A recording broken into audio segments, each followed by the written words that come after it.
If I could call this, not yet.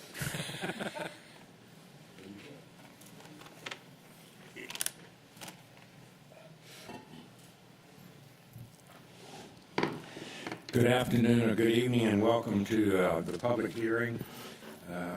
It's a public hearing on the budget for Savannah Chatham Board of Public Education. This is Wednesday, June 16, 2021. This is the second budget hearing we have had. It's strictly a format of listening. We have no one signed up at present to speak, but after Ms. Cooley makes her presentation as budget director, we'll ask if there are any other people to speak, and then move into the next phase of our public meeting tonight. So, Ms. Page, it's up to you. Good evening, everyone.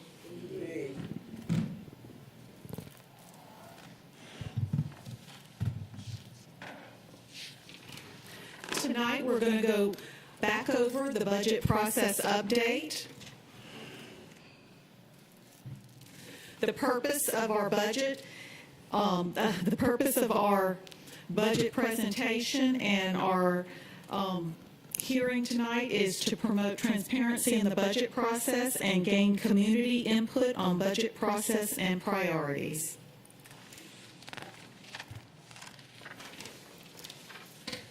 The school fund is made up of many spending buckets. Each bucket has its own set of rules for allowable expenditures, and in most cases, monies from one bucket cannot be placed in another. For example, Title I funds cannot be mixed with the general fund. The CARES Act money cannot be placed in the general fund. With school funding, what money goes into the general fund? The general fund, which is our largest spending bucket, includes local property taxes, the state QBE revenue, and federal program revenue. The largest revenue source for our general fund is our local property taxes. What the money from this bucket is used for is basic staff, our nurses, finance division, campus police, maintenance and operations. General fund local revenue, our local programs that the local revenue pays for include maintenance and operations, technology, our campus police, our athletics, and our art and music teachers, which the state does not fund. General fund revenue, some highlights. The highlights from our local funding sources this year, our tax revenue grew a little over 5% and increased by $14.9 million. We have recommended a 0.75 millage reduction, which reduced these revenues by $11.8 million.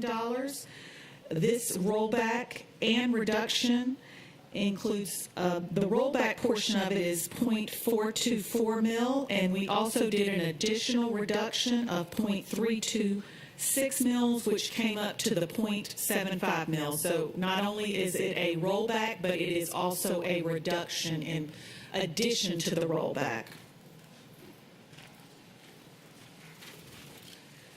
Our general fund revenue highlights. Our CARES Act indirect cost of $1.3 million has been added to the general fund. Our athletic stadium was also added in there, where we expect to collect about $167 million. $167,000, excuse me, I wish. So our total local revenues, $3.4 million. This slide has changed from the last time we had a discussion. Wanted to show how our millage rate is out of the top 10 largest school districts, which we are a part of. Ours is the next to lowest, and there was some questions about how many of the other districts had eSplosh, and as we can see, all of the top 10 districts do have eSplosh. And also, I broke it out by the M&O and the bond for each one, and as you can see, our rate is really wonderfully low, if you want to look at it in terms of saving dollars. General fund state revenue, we get this money from the state, from our QBE, and it pays for a large portion of our teacher salaries, our media centers, our CTAE programs, and the state revenue makes up about 31% of our general fund for the fiscal year 22 budget.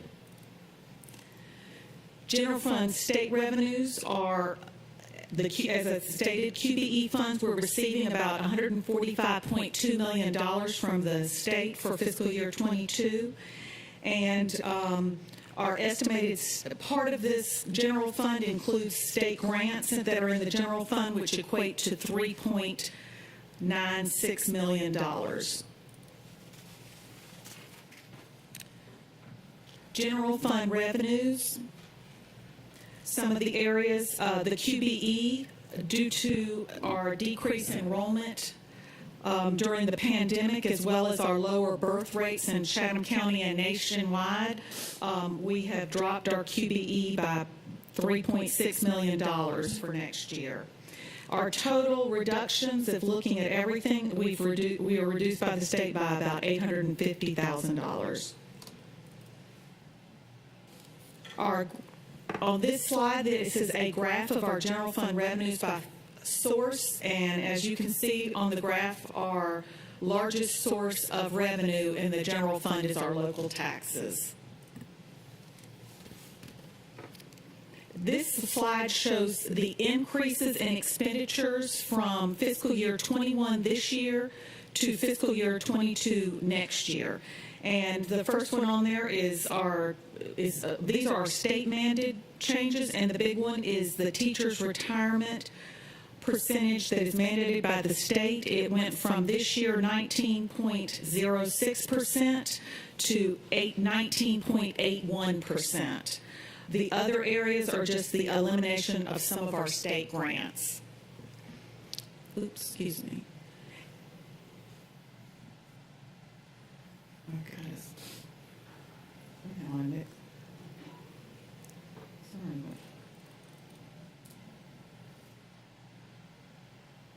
And wanted to also point out our personnel step increase, which is mandated by the state, was a cost of over $5 million.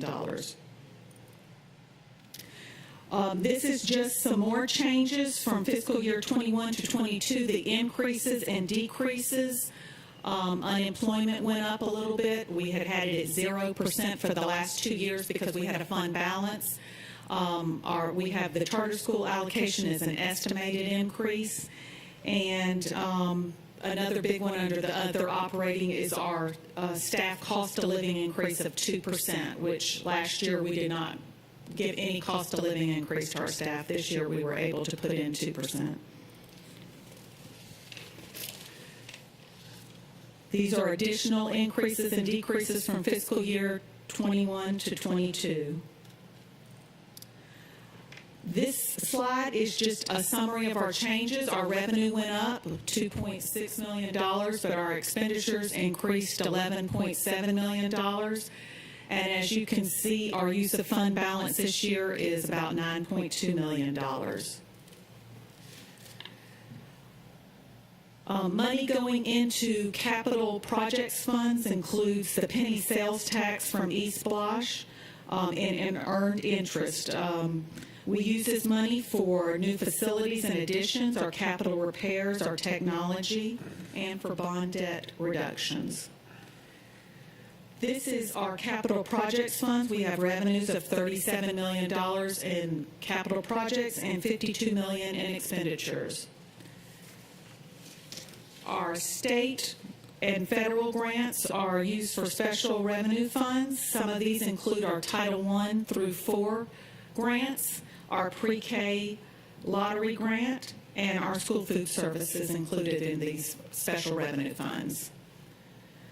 We also have some federal grants, which includes our CARES Act 1 and 2 and our American Rescue Plan Recovery Act money, which is being used for at-risk student populations, CTAE, school meals, supplemental learning for all students.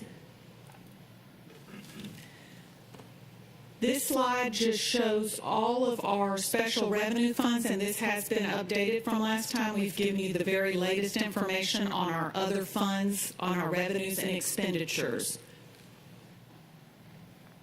And this is just a continuation of it. Our special revenue fund is about $140.5 million. Our internal service fund, which fund our salary expenditures, this bucket is used to pay our unemployment, our workers' comp, and our employee dental plan. This is our revenues and expenditures for the internal service fund, and the only one that went up a little bit from last time on this was our workers' comp. Everything else remained the same. This is a graph of all funds that we have recommended for our expenditure budget of $662.1 million. The general fund, as you can see, is the largest portion of that at 70%. Our budget priorities, we must match our strategic goals, fit within budget constraints, and all of our budget items must be reviewed and approved by the superintendent and her cabinet. Our strategic goals with this budget include student achievement, a safe, healthy, clean environment, strong relationship with parents and business partners, a premier workforce, and resource stewardship and fiscal responsibility. And I'll take any questions if anyone has any. Any board members have questions prior to Ms. Hall? I don't so much have a question as I want to make a comment, but thank you so much for your work on this and your effort on it. I want to really say something to my colleagues. I certainly plan to support the budget as presented by Ms. Cooley and by our, recommended by our superintendent. But I do want to offer a few ideas for us going forward. As you know, Dr. Buck was kind enough to allow us to begin a equity committee, subcommittee to our accountability committee for the next school year. And he and I both were in sessions on equity last week when GSBA had their conference. And one of the main things that I took from that was that we need, the public and we ourselves as a board need to understand the difference between equality and equity. And I know several of you have sent me materials. Denise sent me some and others have. But many people do not understand the difference. And just imagine we're all equal because we all have shoes on. But equity comes in, what do we need? We need our shoes to fit. So my shoes aren't necessarily going to fit Tanya's, and Dr. Buck's aren't going to fit Dr. Brinkman's. We have to have shoes that fit, even though we are equal in that we all have shoes. So I find that this budget, there are so many things. We're such a powerful force in the community as a school board. There's so many things that we could do that I think would improve the outcome of our students. And we say that our budget priority is that it must match our strategic goals. But then you look at our strategic goals, student achievement. Why can't we have all of our third graders, 95% of our third graders reading proficiently by third grade? Why can't we do that? Well, one reason, we don't have the school social workers and the counselors that we need. Many of our kids of color and low income, they need access to those people because they have social and emotional needs that are not being met, that are keeping them from achieving. So when we hear from Mr. Jackson and Mr. Ray about, their reports all the time, we need to see where are those reports that they're giving us, where here on our strategic goals, student achievement, safe, healthy, clean environment, premier workforce, how are we actually making sure that those things are happening, and that we're not just saying, yes, it would be wonderful to have more social workers. Yes, it would be wonderful to have more counselors. Islands High School has almost 1,000 kids, and how many counselors do they have? 2. That's 1 counselor for 500 kids. Now, maybe Islands perhaps has the community wealth enough that they can survive that. But you put that in Groves or Beatrice, no. Our kids need more access to those counselors. And this budget is where we get to do those things. So I don't want us to just look at this as, a piece of paper, and yes, we can pat ourselves on the back because we have met our stewardship and fiscal responsibility if we're not making sure that our children have a chance to be reading. Just that one goal, reading proficiently at 3rd grade. If we could do that between now and December 31st of 2024, when my tenure is up, I would be, so thrilled and happy. We've got to do something. And we said a safe and clean environment. Bus drivers call me that they can't really use the bathrooms over there. They're so filthy. That the potholes over there, my Ram truck would fit in. And we took a field trip over there. And we said, yes, we must do better. But, so here we are. So I'm saying all that. I'm so proud of us. I'm so thrilled with the progress we're making. I'm so thrilled with the work of our superintendent. But I think we just have to take this whole budget process more seriously. And Mr. Jackson, when we get into the CARES Act funding and stuff, I'd like to see what we can do to match up our strategic goals a bit more with the monies that we are entrusted with. Okay, thank you, Dr. Buck. I know you're going to get me later, but thank you. No. Thank you very much, Ms. Hall. Any other comments from board members? Questions? Ms. Cooley? Do we have anyone signed up to speak or anyone at the door asking to speak? We know of no one from the public here to speak. Kind of like a wedding. Speak now, forever hold your peace.